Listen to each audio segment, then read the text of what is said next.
Warning: the following program may contain material not be suitable for all audiences. Listener discretion is advised. The borders of space and time have opened once again, and transmitting from the mountains of West Virginia, it's time once again for Let's Find Out with Diego. The universe is waiting for you. All systems go. On this episode of Let's Find Out, our guest has dedicated his life to finding those answers. With over 30 years of experience, he's a medium, trained demonologist, and the founder of KenTenn Paranormal. He's led more than 500 investigations across the country, armed with degrees in both parapsychology and theology. He's not just a hunter of ghosts, he's a promoter of para-unity, bringing together both new and old voices in the field. All this plus more. Please welcome a new friend and first-time guest, Kent Wilson. Kent, my friend, welcome to Let's Find Out. Thank you for having me. I'm looking forward to getting to know each other and digging into this. Oh, hell yeah, man. You know, in fact, I think the pre-interview was a whole show in itself. I know, learning about right? what you've done, right? I kind of feel I should have just hit record, but no. We'll replay it again for the listeners. So, my gosh, man, you've conducted over 500 investigations and have more than 30 years of experience in this field. If you can go back in time, and I know it's many investigations ago, do you even remember your first one? I do remember my first one. Like we was talking about, pre-show, I was born with my abilities, my gifts. So there's not a time when I don't remember not being able to communicate with him. So like when I was 13, so this 1987. So I'm going to age myself a little bit here. So 1987, for some reason, that was when I made the conscious decision that I was going to learn how to use my abilities, because I made the conscious effort that my gifts are from God, and God gave them to me to use. So I wanted to make sure I learned how to use them properly. Well, as most people know, I'm sure, Western Kentucky is not only the Bible Belt, but it's the heart of the Bible Belt. So in 1987, paranormal research was frowned upon.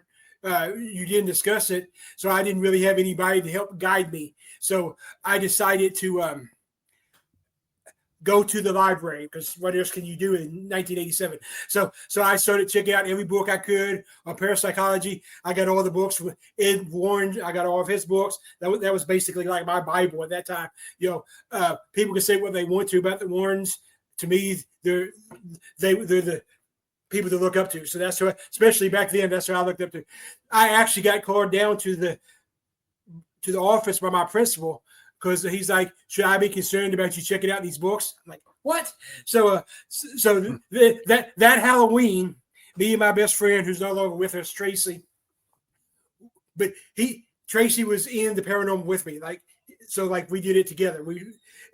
So while all of our friends were going to, the local haunted attractions, me and Tracy decided we were going to conduct our first actual investigation. So there's this trailer, and the backstory to this trailer is it was a murder-suicide. The husband got drunk and high and killed his wife and then killed himself. And this was 10 years prior, so that was 1977. That happened. Well, for whatever reason, at midnight, every morning, however you want to look at it, midnight, the air conditioner kicks on and the living room light comes on, even though there's no power and it's completely abandoned, been abandoned for 10 years. So that's where we decided to conduct our first investigation. Of course, this was 1987, so we didn't have SLSs or Obelisks or any of that fancy stuff. We had a voice recorder, and it wasn't a digital voice recorder like we have nowadays. It was a tape recorder, a personal tape recorder. We had that and a flashlight, a notebook, and a pen. That was our equipment back then. And honestly, looking back and being honest with myself, I might have actually, in those days, my early investigations, I probably did more harm than I did good. But you have to learn somewhere. And I actually revisited that location. Like I said earlier, I just finished my book, so my publisher was like, what would be the perfect end to your book if you go back and investigate the scene of your first investigation. So we went back there, and it's the lights still come on and everything. And now it's down on an abandoned road. It used to be in a trailer park, but all the other trailers are not there anymore. But that one's still there because I don't think anybody wants to touch it. but it's still there. So yeah, so that was my first investigation, 1987. Well, wow. So that location or that home, has anybody lived there since 1987? Nobody has lived there since 1984, as far as we know. Wow. Okay, so 84, the lights still go on, the AC still works. Yeah. I'm assuming it's probably one of those window units, right? Right. And nobody knows how it's powered. What's going on there? I mean, what do the neighbors think? The neighbors avoid it. So, like I said, growing up, my dad, he actually lived in the same trailer park, and and I was a jock in my high school, middle school, and high school days. I played football, so I used my football as an excuse to at midnight. I would start by running at 11:30 to make sure I'd be able to run past that trailer at midnight just to see if it actually happened. Because obviously I'm a believer. There's no doubt I believe in the paranormal, but I investigate every case as a skeptic. I want to, I don't want to go in saying, oh, I know there's activity. I want to be proven that there was activity. So. No, and I think it's healthy to go in that way too. So that way you don't have any preconceived notions of it's definitely paranormal, because I mean the high volume or high percentage of these things most likely are not. Right. And you have to deduct, you have to use your reasoning. You have to see what's around the environment, what's going on. Now, I'm going to go back to something that you said there on your first investigation. You mentioned something. You said that you did more harm than good. And what does that mean to you? More harm to yourself or more harm to that location? To the location, and probably to myself too, because now, obviously nowadays, I'm all about protection. I didn't know anything about protection going in, and I mean, people can say, "Oh, it's just an abandoned place. How are you going to do more harm?" Well, because going in there and not being able to help the spirits, I probably gave them some negative energy that they were able to, So, because there's a misconception, thanks to the parapop culture. That's my word, parapop culture. Thanks to the parapop culture, all these TV shows and YouTubers and movies, there's a misconception. What people need to understand is if there's a spirit still at the location, they choose to be there. There's, they can subconsciously choose, but they choose to be there. Spirits can cross over whenever they want to. We don't cross them over. We can help show them, if they don't understand how to go, we can help them in the process, but they cross over. They choose to stay. Sometimes you have a stronger spirit that keeps the weaker spirit there, but there's still a choice. It may be a subconscious choice. So to me, that's how that location, I made it worse instead of making it better. Because obviously, as a paranormal researcher, that's my goal. Is I want to go into every investigation and help the location or the homeowner or the spirit. I want to be able to help. I definitely don't want to do any harm. But I didn't have any guidance, and that's why nowadays it's my passion to train the newer investigators. So because I didn't have anybody, so I want to show them the right way. So. And now in your investigations, because you're the founder of KenTenn Paranormal. Yes. And how long ago did that group form? We formed 5 years ago. I've actually been part of several teams, and most of my career, if that's the term you want to use, I kind of did more freelancing. I would go with other teams as like their medium or their help them in their investigations. Well, I actually lost 3 years of investigating, or 3 years of my life really, because I had to have brain and spine surgery. So I got a incurable condition called a Chiari malformation, and so the brain surgery is the last ditch effort. It's only 50% effective, and if it's effective, only thing it does is slow down the progression.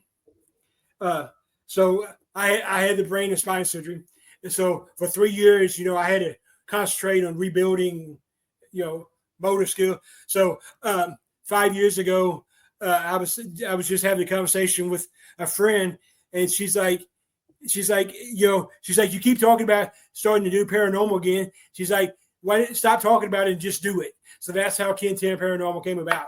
So, and now, Wow. now we're a large team. We have 18 members. We have members in Kentucky and Tennessee, hence KenTenn, Kentucky, Tennessee. During our active months, we go into at least 2 investigations a month. So, And if you don't mind me asking, because you brought up the subject of your surgery, major surgery, of course. Right. During that time when surgery was being performed on you, where did you experience anything? Did anything visit you? Were you able to see things? I was, and I've had other people ask me, and I never thought about it until it was asked. It's one of those things. I guess it's my normal. Everybody has their own normal. So my normal is, I've always been able to see him and communicate with him. But since the surgery, it's been more intense. Like, used to, I would have to like ask questions. Now they come to me. So yeah, definitely. I think probably anytime you have major neurological things, you're going to have, it's going to increase your ability, and of course, prior to this, when I finally got my diagnosis, I was actually on life support for 7 days, and I'm going to, as somebody with my gifts, that's something that's different, because I didn't realize. To me, I was having conversations with people this whole time while I was, I had the feeding tube down me. I was on, everything. But to me, I was just carrying on normal conversations with relatives that obviously had, like my mom had passed on. My mom's been gone for 20 years, but I was having conversations with my mom so yeah, it's different when you have the abilities, But like I said, I wouldn't change. I'm glad I have my abilities, Yeah, but it's definitely different, And with these abilities now, which brings me to the part of both being a medium and a trained demonologist. And when you approach some of these investigations, whether they're residential, commercial, or even historical sites, even something as simple as a graveyard, when things may potentially happen, and it's very possible, how do you go about distinguishing between something like a residual haunting or something that's potentially demonic? I know there's a big difference, but how do you determine these? Well, one thing I tell people all the time about demonic hauntings, the D word is thrown around a lot anymore, but people throw it around because it gets to more likes, it gets to more followers. Most of these people who throw around the demon word, they would know how to deal with one if they actually encountered one. I tell people all the time, you do not want to encounter a demon. I don't want to encounter a demon. I didn't get the training because I wanted to go out there and fight the devil. I got the training because if I come across it, I want to be able to help people. So I tell people all the time, true demonic cases are less than 1%.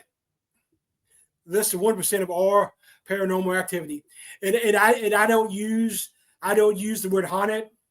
I like to use the word active. So that's and to me that's an important difference.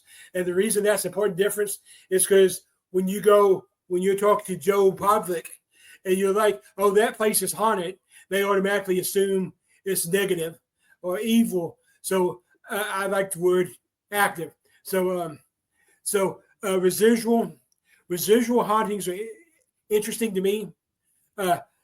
So for the people out there that don't understand what a residual haunting is, a residual haunting is like a glitch in the matrix, or like a loop in a video that keeps going over. Traditionally, residual hauntings have always been considered the most common. I don't necessarily agree with that, because how can we prove it's actually a residual haunting?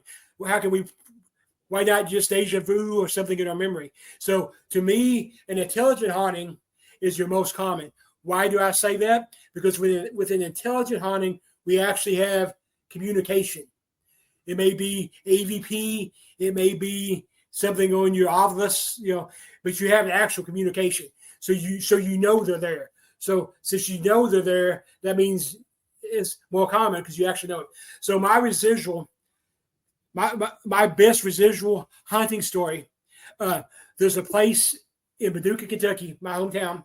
It was the African American hotel during segregation. Okay, it's called the Metropolitan Hotel. I've investigated this place, and I'm not exaggerating. I've investigated this place a dozen times. Why? Because it's in my hometown, it's active, and it's historically important.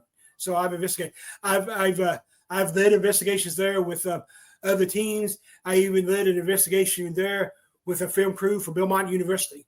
So there's lots of famous spirits there because obviously Paducah was an important town, and so all your black musicians stay there. Ike and Tina, all of them, Fats Domino, everybody, all the Negro League baseball players stay there. The Harlem Globetrotters, everybody stay there. So the most known spirit there was the owner, and she's a residual spirit. For some reason, at 11:01, I don't know why 11:01, but at 11:01 she comes down the staircase. And in all my investigations, I've always tried to capture the residual activity. Well, finally, I would actually end all the investigations at 10:55, so we would all be down at the bottom of the stairs, so we could try to catch it. So finally, on my 11th investigation there, the one that I was doing with the film crew with Belmont University, we actually captured the residual activity on video.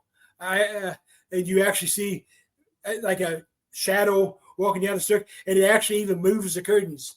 So that's my best residual story.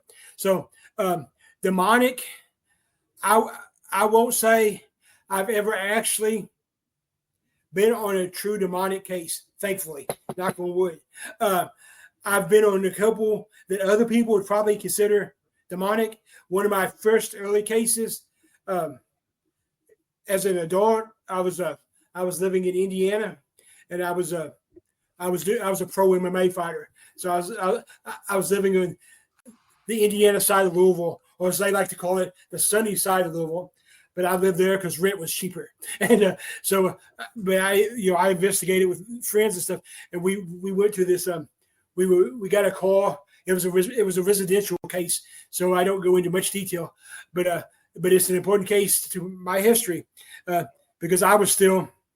I mean, this was before I was trained in demonology. This was actually why I was training in theology. So it was at that point.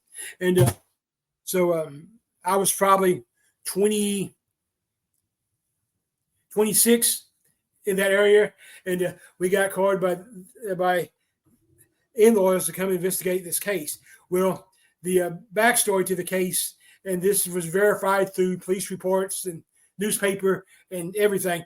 It was a murder-suicide. The guy killed his kids, and then his wife, and then himself.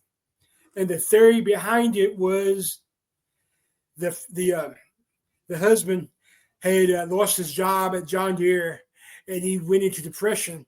So he started drinking, and then he started attempting to occult practices. Wow. I mean, it was actually in the police report. So we get up there. It had only been 3 months since the murder-suicide. So we get up there, and it was interesting. Just getting there was interesting. I laugh about this now because, it's one of those things. A movie needs to be made about it just because it was one of those things that it seemed like a movie. So to get to the house, we had to go underneath the Crying Baby Bridge. Everybody's heard about the Crying Baby Bridge. That's the bridge where the mom supposedly threw her baby overboard, and she haunts the bridge. So we had to go underneath it. And then when we get to the road where the house was at, caddy corner from the house was an abandoned cemetery from like the 1860s. So it was just the house, apparently the neighbors decided had some kind of evil presence on it. One of the neighbors took a bulldozer and attempted to bulldoze the house down. So when we got there, we crawled through the window, and so we crawled through what was the attic window. But since the guy had bulldozed the house down, we entered the basement. So we took the stairs up, and I still get emotional about this case sometimes. So when we got to the third floor, that's where the bedrooms were. The crime tape was still there. The blood stains were still there. The first room that we came to was the kids' room, and it was apparent that the kids had been shot while they were asleep. So then we continued on to the master bedroom, and it appeared, and the police report verified it, that the husband had made his wife get on her knees, and he shot her in the head, and then he shot himself, and so I mean it was just the energy in that room was like unreal, and we found underneath the mattress, we found a journal, diary, whatever you want to call it, where the husband was making notes about his attempts to practice the occult, like trying to contact the devil or whatever. And but for whatever reason, the whole time we were there, I kept being led to, whatever term you want to use. I kept getting drawn to the walk-in closet. So when we got into the walk-in closet, it was all the clothes. It was kind of airy because I mean everything was still there. Crime tape everywhere, but everything's still there. We discovered in the back corner somebody, you have to assume it was the husband, had taken a utility knife, an X-Acto knife or whatever, and cut a square piece of carpet. Well, we peeled back the piece of carpet, and we peeled back the piece of carpet. The padding was cut out too. So we peeled back the padding, and there was a pentagon underneath the padding. So we provided that to the police, for their investigation. But the reason that investigation was important to me was I was able to communicate with the wife and the children, and they did cross over. So they were where they were supposed to be, and that's what the family needed. So I was able to help the family and help the police both. So that's important to me. I mean, to me, that's what my gifts are for. So, Well, I mean, not an easy investigation from what you no, said. Very disturbing, very it bloody, was. horrific. Now, you went into this home and you say you found the journal, the diary. What happened to that diary? I turned it over to the cops. Did you? And I know it might be kind of morbid to ask this question, but I know I don't know what year this was, or I might have missed it when you told us your story. Did you take 97. picture 97? Did you take any pictures of the pages? Yeah, and I actually read some of them. And what was interesting is when I was reading some of the pictures, it was like there was like a pain going through the back of my neck, like pins and needles going in the back of my neck. And when I was reading the journal, that's when we got the most activity, and I think that was a combination of it being tied to the occult plus his emotional state at the time. So so his energy, the depression, the alcoholism, all that was going into that journal. That was his passion at that time. His passion should have been probably trying to get a job and take care of his wife and kids. Yeah. But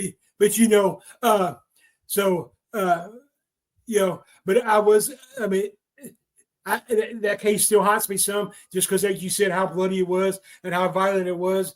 But I was thankful I was able to get the grandmother, in-laws, the closure that they wanted. And I think it's important for people to understand. I was actually able to communicate with the mother and the kids. I wouldn't, if they wouldn't have communicated with me, I wouldn't have told it to the in-laws, because I wouldn't have lied. I'm not. That's, to me, that's a moral thing. So that's what I did. If I hadn't been able to communicate with him, I would have just had to tell the family, I can't give you answers. I don't have them right now. But luckily they did choose to communicate with me, so I was able to give them the answers they needed. And they were able to cross over. Now, in cases like this, or in events that happen like this, with our activity of residual hauntings, what do you think happens to the spirit of, I'm going to use the dad as an example, that committed the murders? What happens to that person? Well, I'm a religious person. I consider myself a Christian. So my belief is, you have heaven and hell. So, so sometimes, to me, I've actually experienced this. Sometimes when they don't cross over, it's because they don't want to be judged. So they hang around. And but I think residual, this is the theory I've been investigating in for 30 years, 500 some odd investigations. To me, a residual is the left behind energy. Is that a spirit? Is that their soul? Is that like that? It's just residual energy. So the paranormal field is a pseudoscience. Hopefully one of these days will be recognized as the actual science. But right now we're a pseudoscience. So if you're looking at this from the scientific angle, spirits are just energy. So that's especially residual activity is different. To me, that's just the energy that's left behind. Same thing like with a haunted object. Haunted objects are a hot button subject in the field right now for whatever reason. I guess it's because of the Conjuring movies or whatever. So do I think a door can be haunted, can be possessed? Do I think a door can have a soul? No. But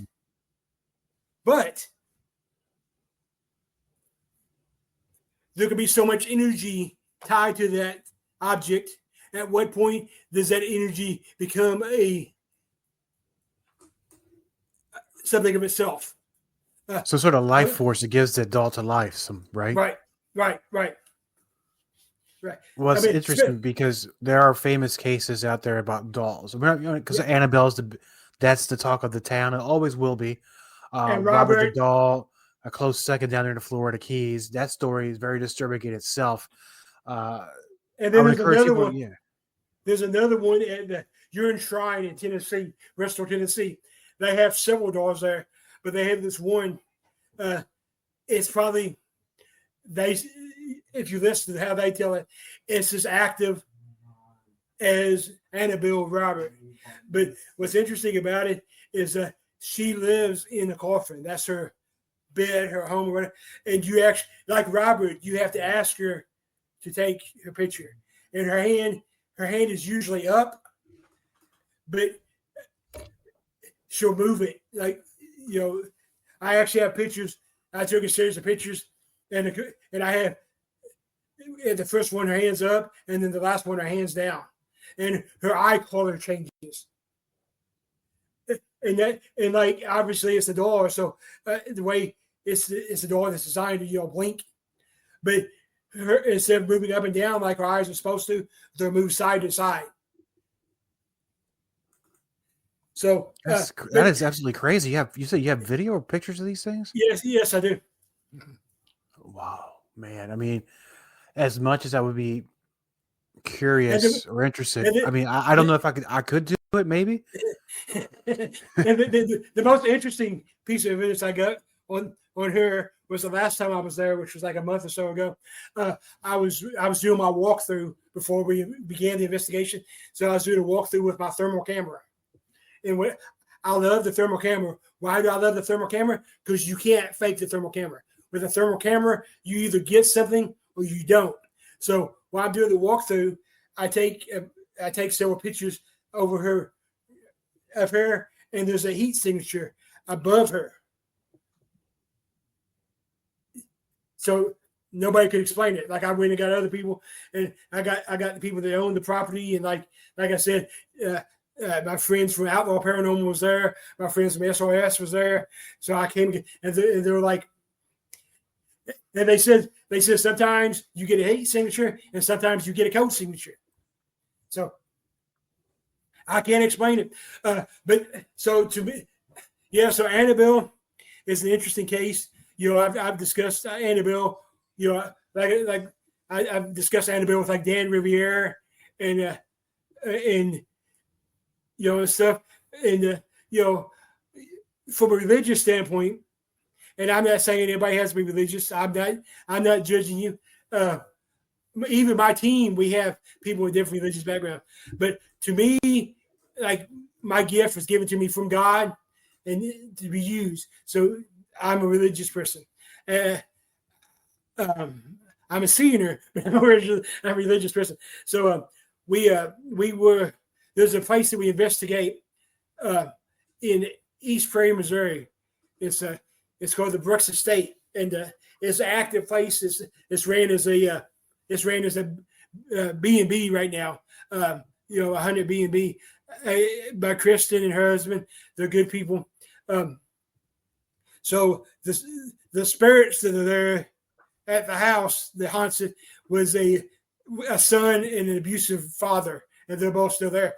Well, another team, which I'm not going to mention because I'm not wasting my energy and time on them, but they decided it would be a good idea to drive from Missouri to New York State and pick up a haunted doll and bring it back to a location that's already active. Well, why would and I know this? I'm not to interrupt your story. They drove all the way from Missouri to New York. You say? Yep. Why didn't they just have? This is me thinking. Why can't they just have somebody just ship the doll to them and save them days of travel? Well, this team, and I'm not, like I said, I'm not going to mention the names, but they don't have the best reputation. Okay. Anymore, and the reason why is because they got into the paranormal field to become famous, to be on TV. That's the whole purpose of being in the field. Yeah, so that's that. Like they bought an ambulance and decorated with the logo and stuff. Just yeah.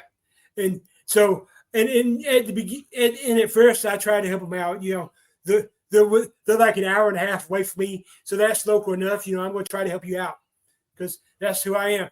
Well, what stopped that for me was they traveled for some reason. They traveled from Missouri to Memphis, Tennessee, to do a residential case, and when they told this 85-year-old lady, they told her that she had 5 portals they couldn't close and 2 demons that they couldn't get rid of. That's a pretty exact number. And it's a lie. First of all, you can close a portal and you can get rid of a demon. So you don't tell this to an 85-year-old lady. I mean, you're supposed to be helping them, not making it worse. And the only reason I found out about this is she started. I don't even remember who I had on my podcast, but I was doing my podcast, and like we discussed, my podcast is live. So on my comments off to the side, she started commenting on this, and I'm like, wow. I'm like, so I had her contact me after the show, and I got her some actual help. I'm like, that's irresponsible. I work with anybody, as long as you are doing it for the right reason and you're not faking stuff, I'll help you out. I mean, there's teams. There's a team. So I just did Smoky Mountain Terror conference, down the Smokies, and it was a good experience. But we had this one team, and I'm not going to mention their names either. They were charging $60 for a picture, not even an autograph picture, just a picture. $60 just for a picture, not just to attend the event. No, just for their picture.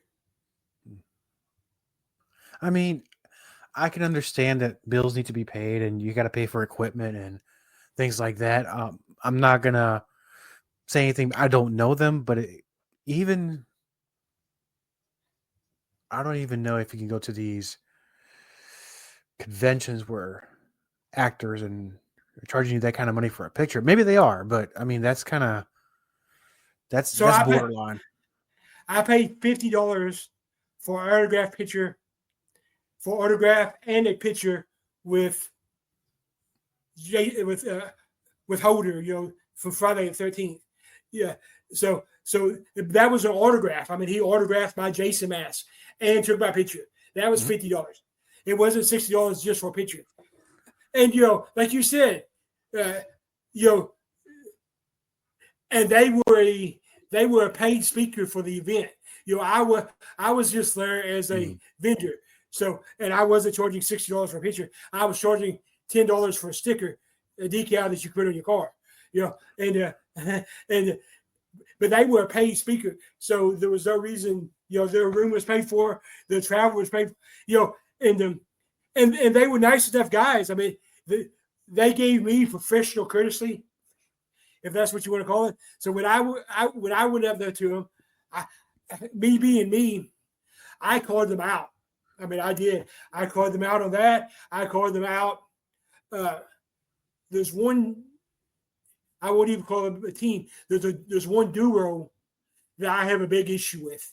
And the reason I have an issue with them is because they make it harder on the real investigators. Now, when you go to locations, you're not allowed to go live or release your video until the location approves it. And they specifically told me it's because of these two. And I'm not mentioning their names either. I will tell you that my good friend from Scotland calls them the Spice Girls of the paranormal field. Oh, so that's all. Now you might have given away too much. I don't know who they are, and hopefully that Listeners might not know either. They might, and that's fine. Now, which brings me to the point, and I can, and going back real quick, I can understand some speakers selling merchandise and pictures. Now, for me, when you meet me, I'll give you a free picture, but with a $60 autograph. I'll cut you a deal. Is that fair? I think that's more than fair. Yeah, no, yeah. I'm kidding. My autograph's not even worth $5, and I'm okay with that. But because now there are, and this is a conversation I've had plenty of times, both on the show and in private with different people, with the rise of paranormal groups out there, and it goes in phases. And I think we're getting to the peak, and there's a lot of great ones out there doing really good work, honest work. They're out there trying to help people, actually help people. But you have a few bad apples out there, kind of make us look like fools. And I'm not just talking about paranormal. We're talking about Bigfoot investigators. We're talking about UFOlogists. We're talking about anybody in that crosses the road in our field. Sometimes make it look a little bit foolish. And there's also a lot of infighting or people calling names, this and that. Henceforth, the term para-unity. And I know you're a big advocate of para-unity. And what does that mean to you? Well, I actually prefer the term parafamily. So, and the reason I tend to use the term parafamily instead of para-unity is because para-unity has become like people just throw it around. They don't really. A good friend of mine, one of my best friends in the field, from the same hometown as me, he actually said a couple years ago, he actually said to me, he's like, para-unity is dead. And maybe it is. But so para-unity, para-family, whatever term you want to use, to me, that's when we are working together to find answers, to find the real what paranormal really is. Not when we're competing, not when we're worrying about ego. So people ask me all the time, what's the difference in the field today and what in the difference in the field when I first got into it? And I tell people the difference is when I first got into it, everybody was about helping each other. We were about trying to find that we was about trying to find that breakthrough evidence that people couldn't argue with, and now everybody's worried about, not everybody, but the loud minority, and I will say it's the minority, but they're loud, and they like to wear their tight jeans. They're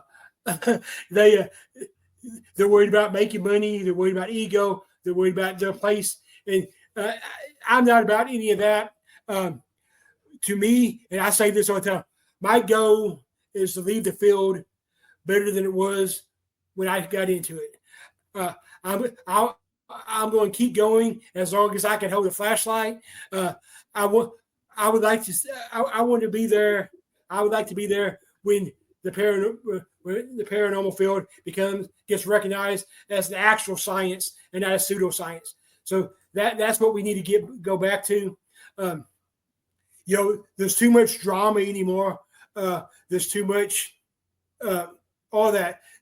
I had a good friend, Sarah. She explained, we were talking about this, and she said, in her opinion, the reason we have this drama is because you have people that think that they should be up here on the list of how important they are, and new people come and they knock them off that list.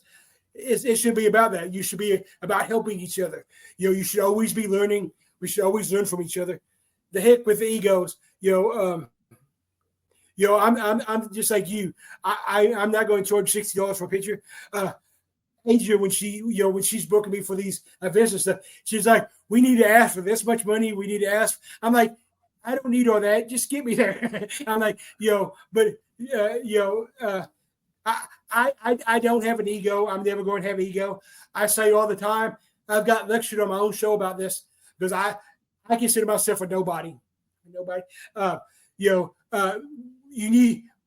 People need to start turning off the ego and start turning on the helping each other. That's what needs to be happening.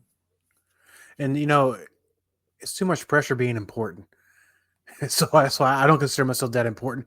But I'll say this for both of us, because you're also a podcaster as I am.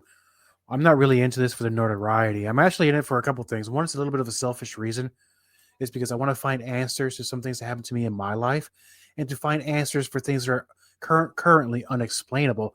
And I think every guest I bring on, that you bring on, it gives you a little bit extra of a clue of providing some sort of resolution or answer to something that I might have a question with. And going back to the tight jeans things, if you ever meet me, if my jeans are tight, it's because I have really poor eating habits. It has nothing to do because I'm trying to be sexy. So that's just my own fault there, brother. And so you're kind of, your friend's correct, because the term para unity, and I've seen it a lot especially on Facebook and Twitter and stuff like that, or X now.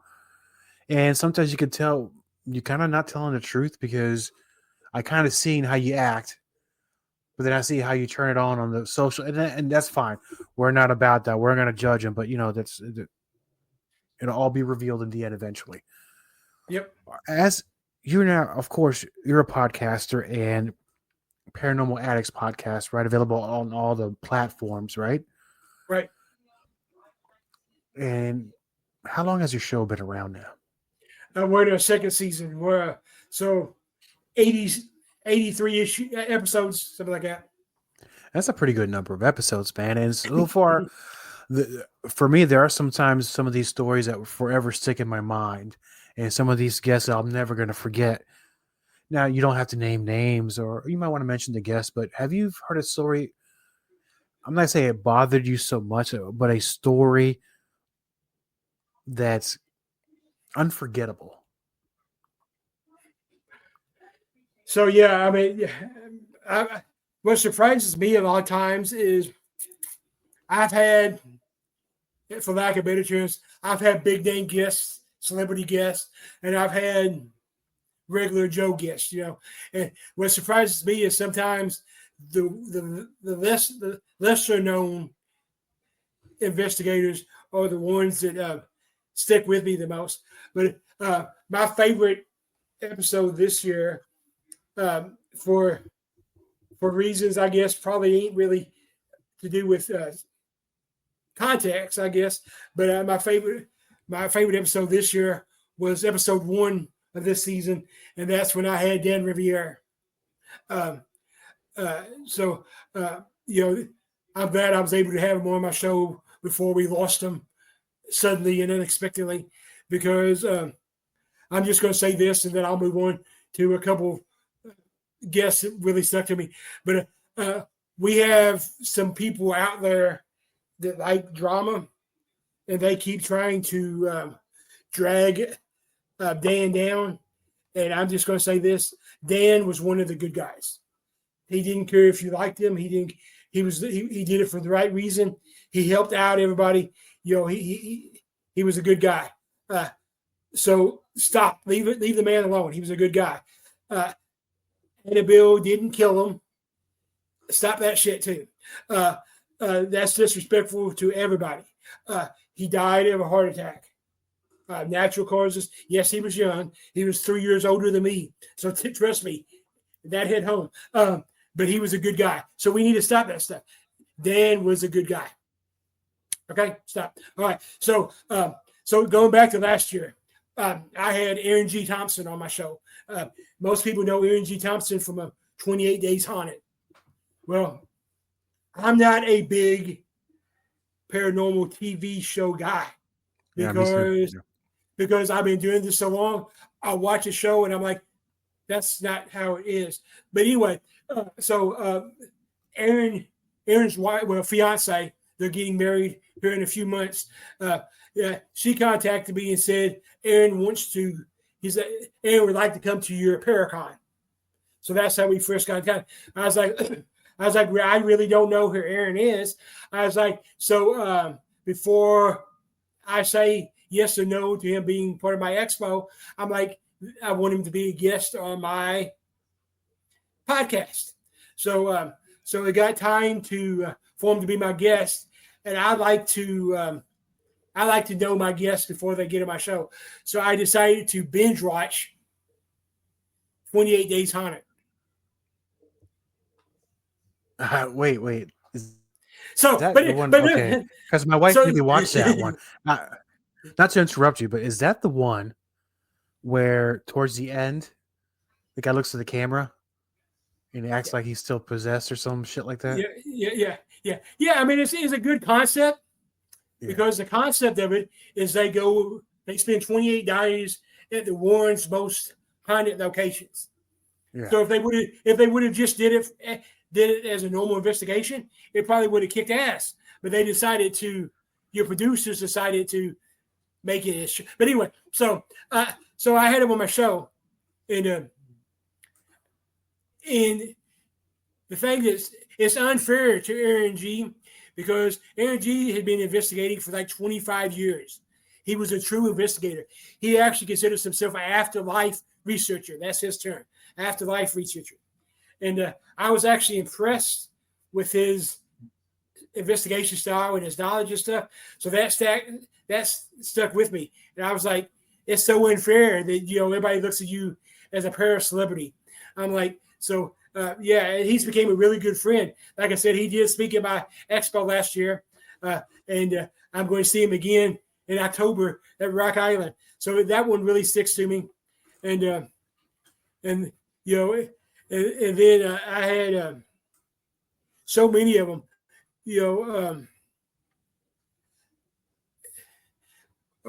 A guest that we had in common, my guest last week, that was one of my favorite episodes, Joe Frankie. Joe's he's just a wealth of knowledge. I mean, that was probably the easiest show I've ever had because I would just ask him something and then he would talk for 10 or 15 minutes. So I was just like, ah. And so yeah, I mean, I learned from everybody. I had Rob Rakowski on my show, the guy behind Ghost Scare, the guy behind the Apple Box and all that stuff. He came on my show. We talked about paranormal equipment. He explained he broke down how everything actually works, and it was fascinating because I think most people need to realize that 99% of the equipment that we have in the paranormal field now was not originally intended for the paranormal field. Somebody smarter than me decided, hey, this will work in the paranormal field. So that's been good and bad because you have some equipment out there that people rely on, and they're like, oh, that's the greatest things that slice bread, and really it's not. Let's take I may get myself in trouble here, but I don't care. So let's take the K2 meter. Everybody loves the K2 meter. So Kent does not love the K2 meter. Kent does not hate the K2 meter, but like with every piece of equipment, you have to understand how it works and what its false positives are, and what you have to understand all that stuff. So why is the K2 meter considered such a great piece of equipment? Well, there's a guy that I look up to. I'm not talking bad about this guy at all, because I actually consider him a guy that I look up to in the field. Grant Wilson. Grant Wilson is why we have the K2 meter as a pinnacle piece of equipment, because Grant and Jason are plumbers. Okay, we know this. So what do they already have in their toolbox? Mm-hmm. A K2 meter. So a K2 meter does pick up EMF, but it's too sensitive. It will pick up anything. So that's why you have to know what you're doing. And if you have a cell phone close to your K2 meter, it will set it off. So if you have a cell phone in an investigation, it needs to be on silent mode. So it doesn't give off any EMFs. And that's the same thing with anything. So SLS, everybody loves SLS right now. SLS. So what's the SLS? The SLS is a Kinect's video game camera. So the Kinect's video game sucked as a video game system. But somebody, or several somebodies noticed that while they had the camera on, that it was picking up people that wasn't there. So somebody smarter than me decided, hey, that would work in the paranormal film. Yes and no. So the first thing to understand about the SLS is whenever you see it on TV or most of your YouTube videos, people are walking around with the SLS. The SLS is designed to be a stationary piece of equipment. So if you're moving it, obviously it's going to pick up something. It's designed to be So the other thing is the first generation SLS was too sensitive. It would pick up anything. I seen it pick up a pile of clothes as a stick figure. I've seen it pick up a banister at the end of a staircase as a stick figure. So just know your equipment. I'm not telling anybody. I'm not telling you what equipment to use. I'm not telling you what equipment not to use. I'm just saying, don't make yourself look like an idiot. That's what I'm saying. Cat boys or cat boys. Let the cats play with them. With that being said, I did have one investigation where a cat boy actually came in useful. So, you just have to know time and place. Anything can be useful. I like to rely on my abilities, my gifts. I'll let my abilities guide me to where to set up my equipment. And the reason I rely on the scientific equipment is because, especially if I'm doing a residential case, it's a lot easier to come to the homeowner and be like, this is what I captured. This is the picture I captured. This is the EVP I captured. It's a lot easier to present that to the homeowner than to present to the homeowner where I communicated with the spirit and this is what they told me. Some homeowners will be cool with that, but some, they like the evidence. So that's why I tell people my investigation style is the old school technique with the new school technology. That's my investigation style. Well, you kind of read my mind here because I was going to ask you a follow-up before we leave because you started in the 80s and a lot of these things were not available back then, all this technology. For someone who wanted to do an investigation, I don't recommend that you do unless you're there with somebody that knows what they're doing. Well, let's say we're going to do one. Let's say you and I, we're going to do this. Bare bones. What would we need without all the fancy stuff? Without the Nintendo Switch, whatever it is that the kids use nowadays? What would we be using other than our own abilities? Voice recorder, video camera, and some kind of EMF reader. Just like that. That's if you do a bare bones. I mean, I'm okay with the spirit box, but the thing you have to realize with the spirit box, it's just a radio. So if you're using a spirit box, take the antenna off, remove the antenna, and go on reverse AM, because as we all know, there's not that many AM radio stations out there anymore. So if you get something on AM, you might have something. I've actually upgraded, and I have a portal box now. So the way the portal box works is it amplifies the ability of the spirit box. So they're good. They're a useful piece of equipment. Some of this stuff, though, I think people use it just because it looks good on video, like the Estes method. I'm okay with the Estes method, but really, it just looks good on video. A portal box, why is it better than a spirit box? Because it looks better on video. So if we're going bare bones, give me an EMF reader, especially like a millimeter. I like the millimeter because it's designed for us, so it doesn't go off due to the microwave or the fuse box. So I like the millimeter. I like voice recorder. You have to have the voice recorder, probably multiple voice recorders. That way you can leave one in the room and leave it, but the voice recorder, you can't underestimate or overestimate how important it is, because if you catch an EVP while you're not even in the room, that you have to look into that. That's kind of like the argument that we have about orbs. What's the orb? Is it a ghost or is it dust? Well, both. So I've been doing this for 500, almost 600 investigations. I know the difference between a piece of dust and an orb. First of all, for all you people out there, an orb, a piece of dust does not give off a heat signature.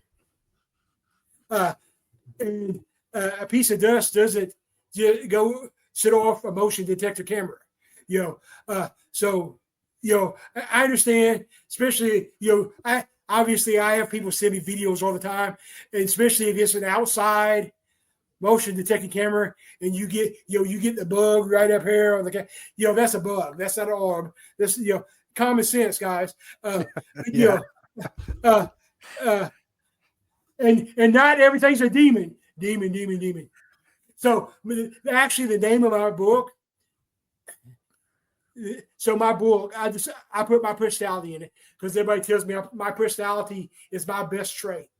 I have people that tell me anybody that talks to me for 5 minutes is my friend. I don't know if that's true or not, but that's what they tell me. So that's the way I wrote my book. That's even how I gave my book my title. The title of my book is "Don't Buy Generic Batteries," and it's probably not a demon. Memoirs of a Paranormal Investigator. That's the most honest book title I've ever heard. There you go. No, that's awesome. I'm going to ask one last question, because I know I talked about it before on the pre-screen. Because you do the investigations, you have your podcast, you have your events, you write books. Everything surrounds supernatural and paranormal. For me, there's sometimes I have to pull the plug and remove myself, because sometimes it can get kind of stressful. It's rewarding, of course, but it can get stressful sometimes. And sometimes my mood kind of gets a little somber, and, that's a story for another show. What do you do outside of the paranormal world? What kind of things do you like to do to clear your mind? So I have 3 teenagers, so they keep me busy. So right now, my middle son, we're doing college visits, because he's getting scholarship offers for cross country, so that keeps me busy. And then my daughter, she's my baby, and she's my only girl, so she's spoiled. She's a daddy's girl. She's getting ready to next Saturday, not this Saturday, but next Saturday is actually her sweet 16 birthday party. So my kids keep me centered. My wife, she's very supportive of my paranormal ventures, obviously, but she's not involved in the paranormal thing. So she keeps me centered. Matter of fact, when I got back into everything, when I formed KenTenn Paranormal, the first thing she said to me was, I know you're going to get back into the paranormal field, but you can't bring anything home. So my family, and of course, my religious beliefs, they keep me, I go to church, I go to a multi-denominational church. My preacher said we're not allowed to be called a denominational church, because that's just became a denomination. So we're a multi-denominational church. That's how I said to myself, family. And I'm still, even though I'm old and I can't participate in sports anymore, I'm still a big sports person. So, especially during college basketball season, I tend to make sure my Wednesdays and Saturdays are are valuable for my Kentucky Wildcats, because there's two kinds of people in the world. There's people who love the Kentucky Wildcats, and there's the people that's wrong. And so that's straight from the horse's mouth, my friend. And for the listeners of Let's Find Out that want to learn more about KenTenn Paranormal, your books, and also the events that you're getting ready to throw here probably in about a month or so, where can they find out about these things? All right, so KenTenn is on everything. Our Facebook page, we got like 3,000 followers. So I actually post on KenTenn's Facebook page Monday through Friday. Saturdays and Sundays I don't post unless we're having an investigation. If we're having an investigation on Saturday, I try to do at least one live for the people out there. So KenTenn Paranormal on Facebook, that's the best way to get us there. As far as most of my events, my event company is called Four Rivers Paranormal Events. So you can go in there. The Paracon, I don't like the term Paracon because, like most things in the paranormal field, Paracons have got where they have a lot of drama. So I actually call it a Paranormal Expo. So if you go to West Kentucky Paranormal Expo on Facebook, you can find out everything about it. It's September 27th this year. It's only one day this year. Next year, we're actually going to 2 days, but it's only one day this year. For the people who don't know, September 27th is actually National Ghost Hunting Day. Did you know that? I'm today's years old. Yeah. So National Ghost Hunting Day, for whoever decided that's a thing, is actually the last Saturday of September. So this year it's September 27th. So traditionally, I always did a public investigation on National Ghost Hunting Day. But this year I decided to do the expo on September 27th. And the reason why is because, as we know, traditionally my expo was in October, and it's hard to get paranormal. It's hard to get speakers in October because we're all busy in October. So I moved it back to September. Yeah. And I'm not personally, I'm not a big public investigation person anyway. A novice, I don't even know where that term came from. What is a novice investigation? It's a public investigation. I think public investigations are good for, like we were discussing earlier, for the people who are trying to get into the paranormal. They can come and learn from other people. But for me and you and the people who's been doing this for a little while, I don't recommend them because you can't trust evidence. There's too much going on. You don't know if the evidence is messed up or not. So, but anyway, so KenTenn Paranormal on Facebook, West Kentucky Paranormal Expo on Facebook, and Four Rivers Paranormal Events. And Asia is my agent, so anybody that wants me to come to your event, hit up Asia. She'll hook you up. I'm cheap. Asia. She made this interview possible, so thanks to Asia. She's pretty awesome, as you said. And now, when you are finished writing your second book and you release it, please let's get you back on the show. Let's talk about the book. Let's talk about some of the stories you'll be sharing there. Okay, yeah, let's do this again. Like I said, I'm meeting with my publisher on Wednesday. So once I get the actual publication, I'll come back on there and we'll discuss some of the stories because I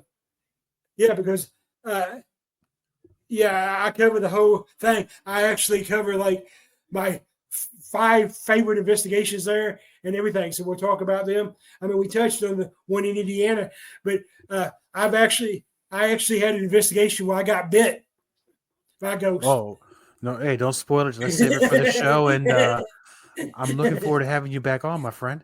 Sounds good. Looking forward to it. Copyright Diego the Podcaster.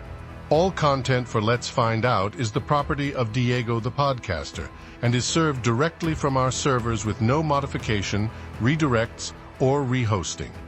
All celebrity impersonators are paid performers. The impersonated celebrities do not endorse or promote any views or opinions expressed by our guests, Diego the Podcaster or Let's Find Out. The information shared on Let's Find Out with Diego is provided on an as-is basis, with no guarantees of completeness, accuracy, usefulness, or timeliness.